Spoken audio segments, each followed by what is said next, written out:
you. Mungu akubariki sana kwa kufuatilia ujumbe huu. Nataka nizungumzie kidogo kuhusu habari ya upendo.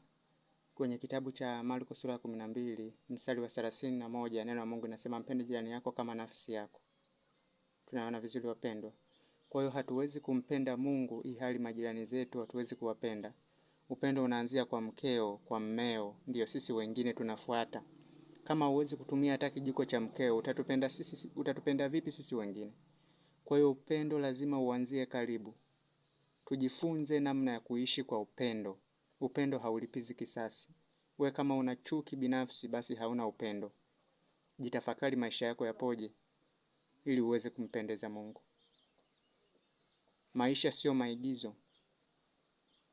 Ili tuweze kumpendeza Mungu na kuishi katika maisha ya ibada lazima tuwe na upendo na wengine. Mungu akubariki sana.